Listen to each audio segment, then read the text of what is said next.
ازيكم عاملين ايه؟ يا رب تكونوا بخير. هنعمل مع بعض فيديو سهل جدا وسريع في نفس الوقت. هنعمل مخلل الشطة الحامية لعشاق الشطة الحامية، وان شاء الله تاكلي منه باسرع وقت على رمضان ان شاء الله يستوي. هنعمله بطريقة سهلة وبسيطة جدا ويطلع معانا بلون جميل جدا بدون اي اضافات ولا افتكاسات كتير. يلا بينا على الفيديو على طول. معاك كمية كبيرة جدا من الشطة، انت تقدري تعملي اي كمية انت تحبيها.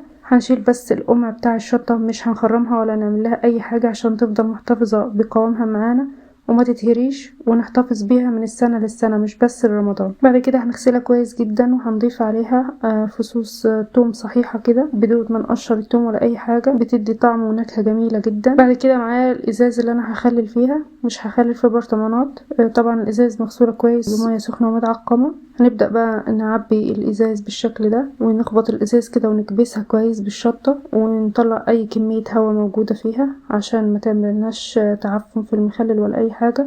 وبعد ما خلصنا كمية الشطة هنحط بقى فصوص الثوم على الوش كده. الكمية ديت كمية الشطة دي عملت معايا 7 ازايز من الازاز الكبيرة دي. بعد كده معايا مية وملح. الملح لازم يكون مظبوط، ملح التخليل بيكون اعلى شوية من ملح الاكل. بنعلي الملح شوية علشان خاطر المخلل يطلع معانا مظبوط جدا. اللي ما بيعرفش يظبط الملح يعمل له اختبار البيضة، اللي هو احنا بنجيب بيضة بنحطها في المية بعد ما دوبنا فيها الملح. لو البيضة طلع منها جزء كده عامت على الوش كده وطلع جزء بسيط منها كده يبقى كده الملح معانا مظبوط. لو البيضة غطست وما طلعتش يبقى احنا محتاجين نحط ملح تاني. ده اللي ما بيعرفش يظبط ملح التخليل او اللي بيبوظ معاه المخلل اللي بيطلع حادق جدا او باسل. وهنضيف كمان معلقة صغيرة من السكر، بس الكاميرا وقفت ساعة لقطة السكر دي. يعني السكر هيدينا قرمشة. بعد كده نملى الازازة لاخرها ونقفل باحكام جدا ونشيل الازاز ده في ظرفة المطبخ. بعد اسبوع ان شاء الله هتاكلي احلى مخلل. خلصنا كل الكمية بالشكل ده،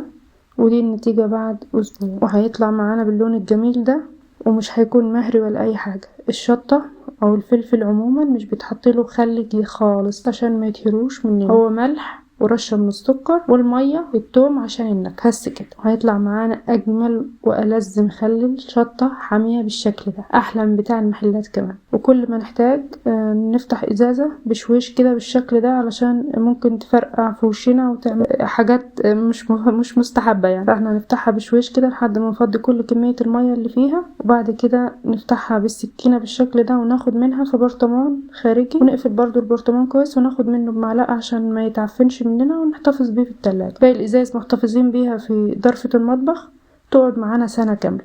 اما في البرطمان ده ممكن نحتفظ بيه في المطبخ او الافضل نحتفظ بيه في التلاجة.